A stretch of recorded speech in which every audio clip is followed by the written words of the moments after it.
Hola a todos, mi nombre es Fanny Sáchica y voy a dar explicación de los casos de la actividad experiencial de la unidad 3. Empezamos con el caso número 1, franquicia. El punto A, tratamiento contable según NIF. Según las normas internacionales de información financiera NIF, una franquicia se clasifica como un activo intangible. El tratamiento contable se realiza conforme a la NIC 38, activos intangibles. Reconocimiento inicial, se registra el costo de adquisición. Amortización, se tiene vida útil definida, se amortiza sistemáticamente durante su vida útil estimada. En este caso, la empresa estima una vida útil de 6 años, de 5 años. Por lo tanto, la amortización anual contable es igual a 100.000 millones dividido en los 5 años, es igual a 20.000 millones. En el punto B, tratamiento fiscal según el Estatuto Tributario. El Estatuto Tributario colombiano establece un tratamiento diferente para la amortización de activos intangibles como las franquicias. Artículo 74.1 del Estatuto Tributario señala que los activos intangibles con vida útil definida deben amortizarse en un periodo mínimo de 10 años. Amortización anual fiscal sería igual a 100.000 millones dividido en 10 años, igual a 10.000 millones. En el punto C, artículo del Estatuto Tributario que es fiscal, tenemos el artículo 74.1 del Estatuto Tributario. Los activos intangibles son vida útil definida, deberán amortizarse en un periodo mínimo de 10 años. En el punto D, la diferencia temporal. La diferencia entre la amortización contable y fiscal genera una diferencia que se reserva en el tiempo. En los primeros 5 años habrá un gasto contable, habrá un mayor gasto contable que fiscal. Y en los siguientes 5 años no habrá gasto contable, pero sí fiscal. Seguimos con el caso número 2, subsidio estatal. En el punto A, tratamiento contable según NIF. Según la NIC 20, contabilización de las subvenciones del gobierno, reconocimiento, el subsidio se reconoce como ingreso cuando existe certeza razonable de que se cumplirá con las condiciones asociadas y se recibirá el beneficio. Presentación, puede presentarse como ingreso diferido amortizable o como reducción del costo del activo relacionado. En este caso, al estar destinado a modernización agrícola, puede reconocerse como ingreso diferido y amortizarse en la línea con la vida útil del activo adquirido. En el punto B, tratamiento fiscal según el Estatuto Tributario, de acuerdo al artículo 36.1 del Estatuto Tributario, establece que los auxilios y subsidios del Estado que se destinen a inversión en activos fijos no constituyen ingreso gravable, siempre que cumplan los requisitos establecidos por la ley. Por lo tanto, no se reconoce como ingreso fiscal y no genera impuestos sobre la renta. En el punto C, artículo del Estatuto Tributario que sustenta el tratamiento fiscal, tenemos el artículo 36.1 del Estatuto Tributario. Los auxilios y subsidios del Estado que se destinen a inversión en activos fijos no constituyen ingreso gravable, pero para el beneficiario, siempre que se cumplan los requisitos legales. Para el punto D, la diferencia es temporal o permanente. En este caso, la diferencia es permanente. El ingreso contable se reconoce en algún momento, pero fiscalmente no se reconoce nunca como ingreso gravable. No se reserva en el tiempo. Caso número 3, ajuste por valor razonable en inventarios. Punto A, tratamiento contable según NIF. Según la NIC 2, inventarios, y NIF 13, medición del valor razonable. Reconocimiento. El ajuste por valor razonable se registra como un incremento en el valor del inventario y como ingreso por revaluación si corresponde. El objetivo es reflejar el valor del mercado del inventario al cierre del periodo. El impacto contable se reconoce un ingreso contable por 20.000 millones, aumentando el valor del inventario. En el punto B, tratamiento fiscal, según el Estatuto Tributario, tenemos el artículo 59 del Estatuto Tributario, establece que los ajustes por valor razonable no constituyen ingreso gravable mientras no se realice. Aplicación. El incremento contable en el valor del inventario no se reconoce como ingreso fiscal hasta que se venda o se realice el inventario. En el punto C, artículo del Estatuto Tributario que sustenta el tratamiento fiscal, tenemos el artículo 59 del Estatuto Tributario. No se consideran realizados los ingresos por ajustes del valor razonable hasta tanto no se enajenen los bienes o se realicen los activos. En el punto D, la diferencia es temporal o permanente. Para este caso, la diferencia es temporal. El ingreso contable se reconoce en el periodo actual, pero fiscalmente se difiere hasta que se realice la venta del inventario. Esta diferencia se reversará cuando se enajene el inventario. Siguiente caso, arrendamiento de maquinaria. Tratamiento contable según NIF, según la NIC 1, presentación de estados financieros, y la NIF 16, arrendamientos.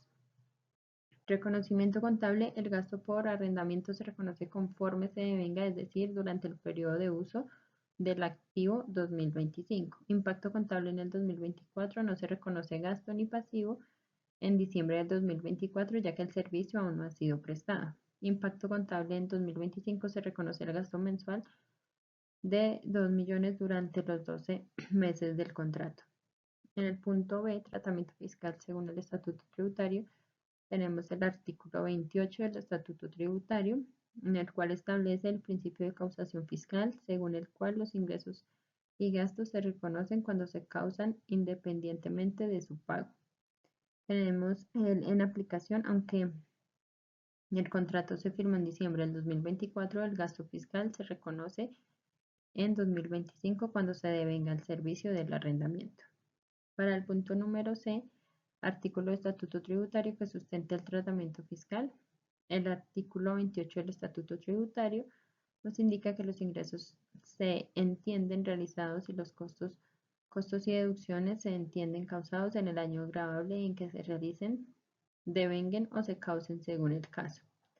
En el punto D, la diferencia es temporal o permanente. Para este caso no hay diferencia, tanto contable como fiscalmente. El gasto se reconoce en 2025 cuando se devenga. No hay diferencia en el periodo 2024 ni en el 2025. Multa por incumplimiento contractual, tratamiento contable según NIF, según la NIC 37, provisiones, pasivos contingentes y activos contingentes. Reconocimiento. Las multas por incumplimiento contractual se reconocen como un gasto cuando se incurre en la obligación y se puede estimar confiabilidad. Clasificación. Se registra como un gasto operativo o extraordinario dependiendo de la política contable de la entidad. Impacto contable. En 2024 se reconoce un gasto de 18.000 millones en el estado de resultados.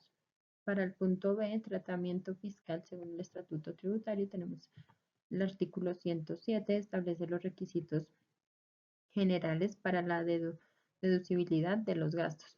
Sin embargo, las multas, sanciones y penalidades por autoridades o derivadas de incumplimientos contractuales no son deducibles fiscalmente, ya que no cumplen con el principio de necesidad ni están destinadas a generar renta.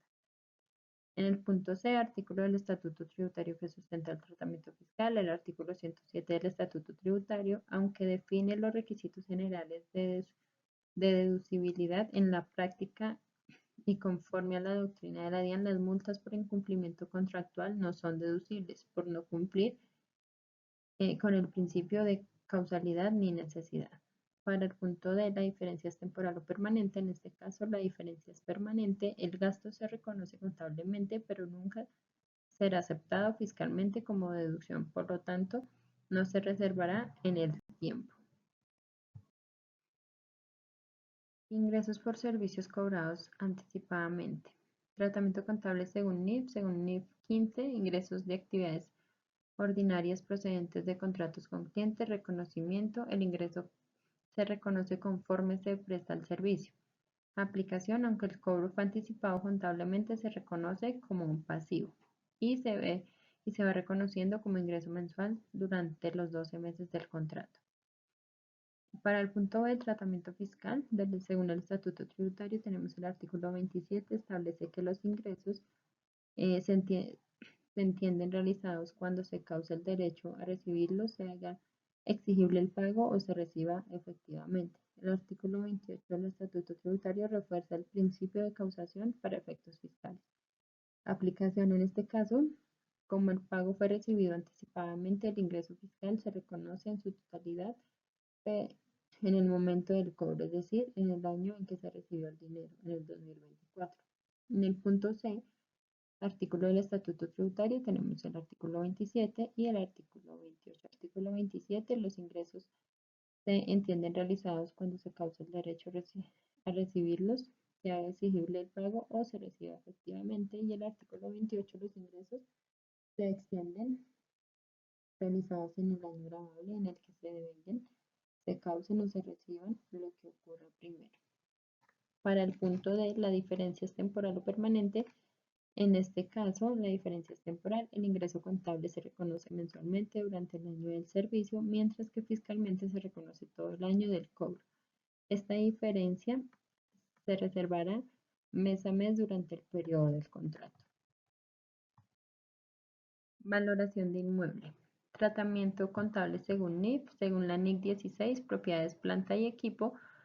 Valorización. Si la entidad aplica el modelo de revaluación, puede aumentar el valor del inmueble hasta su valor razonable. Registro. El incremento se reconoce directamente en el patrimonio, en la cuenta de superávit por valorización, no como ingreso en el estado de resultados. Impacto contable. Aumenta el valor del activo y patrimonio en 100.000 millones. Tratamiento fiscal según el Estatuto Tributario. Contamos con el artículo 36 del Estatuto Tributario, el cual establece que las valorizaciones de activos no constituyen ingreso gravable mientras no se realice.